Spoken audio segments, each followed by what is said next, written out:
my name is Barbara Allen. I am author of the book Conquering Arthritis. It's been the #1 best-selling arthritis book on Amazon.com for the last 9 years.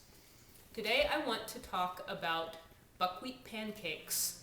And the reason why is many of the people that I coach through the process of healing from arthritis have a gluten sensitivity. And when you can't have gluten, you can't have wheat. And so I've been trying to come up with a bunch of recipes that are all gluten-free and also very simple, so that people with food sensitivities, not just, usually people with arthritis don't just have one food sensitivity, often they can have 100 or more. So once we know what your safe foods are, then I want you to be able to get really satisfying carbohydrates, and especially if you're gluten sensitive, usually what you're missing are bready things. So that's why the pancakes today. So no further ado, we'll move into making the pancakes with as few ingredients as possible.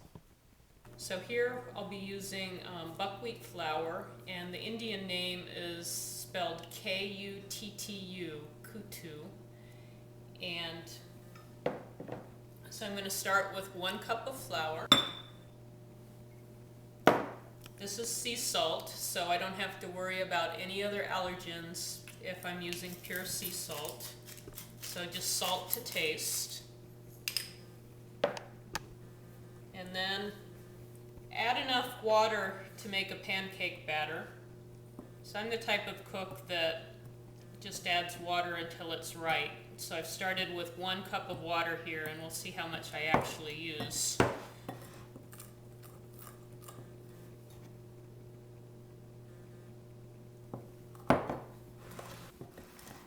Looks like I guessed about right, that it would be about 1 cup. So I'm going to add the whole 1 cup. So 1 cup of water to 1 cup of buckwheat flour.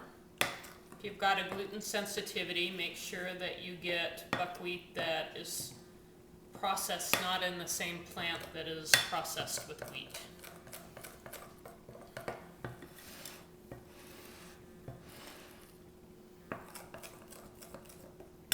So now what I'm going to be doing is putting a little bit of oil in a pan, and I've got several oils here that I can choose from. What's important when you're healing arthritis is knowing what all your food sensitivities are and then avoiding them. So if sunflower seeds are fine, then you can use sunflower oil. If corn is not a problem, corn's a problem for many people, but not everyone. If corn's not a problem, you can use just a little bit of corn oil as your cooking oil.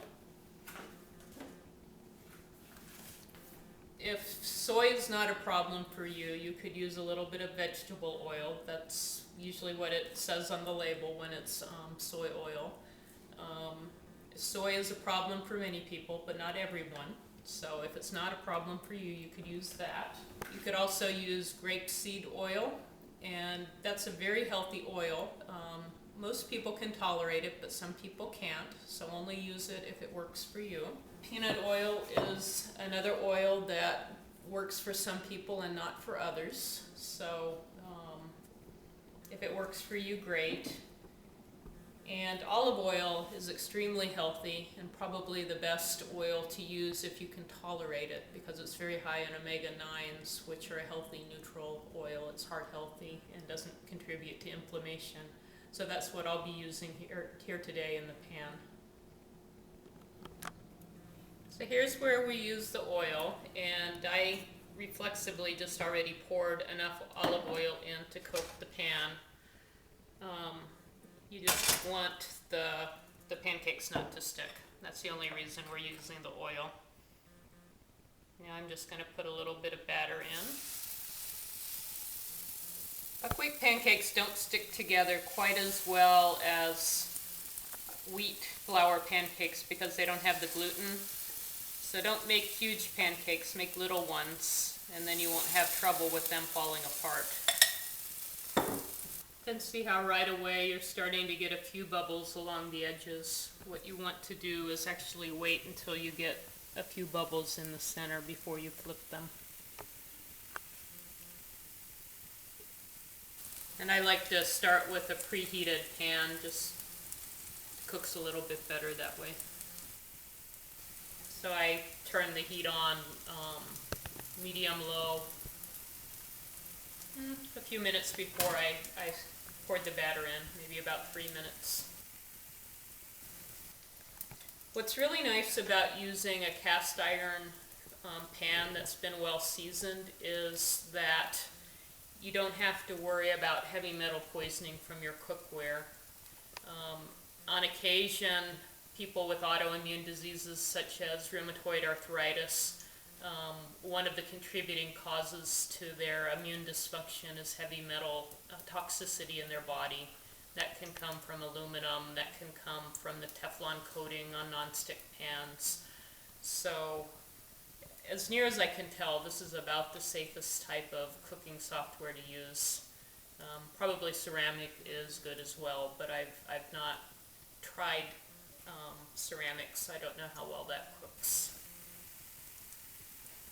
And see how this one's starting to get a few bubbles in the center. That's the one I put in the pan first. What's nice is, besides using these as pancakes, if you don't have another good source of bread and you're missing a bready sort of substance, you can use these as sandwich bread as well if you like the flavor. And you can also freeze these, and then you'll want to have your own dedicated toaster. If you've got a family and the rest of the family is still having bread with gluten in it, you don't want to toast these in the same toaster as bread that's had gluten, because the crumbs will get on it. But you can have your own dedicated toaster and then have a very quick snack. So if you can see how this one's not really bubbling anymore, that says to me that it's time to flip it. I'll wait a couple more minutes before we flip the others.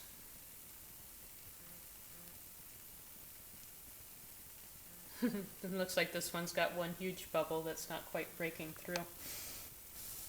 If you try to flip these too early before they've really cooked, the pancake will also tend to fall apart. So that's a little bit different than when you're using wheat flour. But just make sure you've got some good bubbles that have come through on the top, and you've waited long enough to get a little bit of crust, and they do just fine. They're really pretty simple to make once you get the hang of it. So while I'm having these finished, I'm going to talk briefly about how you might want to eat these.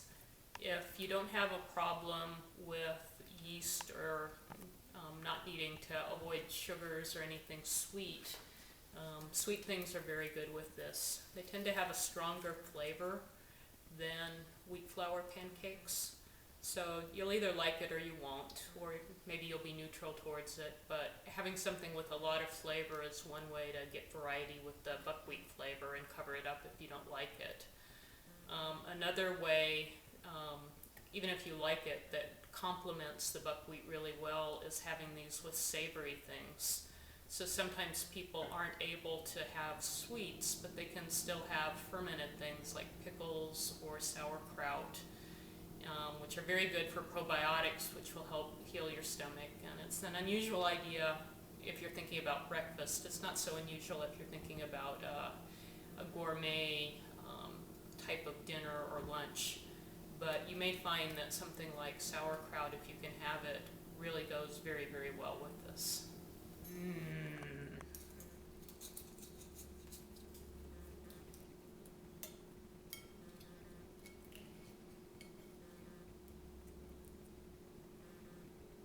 Very earthy, very much a buckwheat smell. If you love buckwheat, you're going to love these pancakes. It goes really nicely with the maple syrup. It's got a sweetness and an earthiness at the same time. And it's got a texture, it's not as light as a pancake that would be made with white flour, but it's actually fairly fluffy because of the way the bubbles come up when you make it. Yum.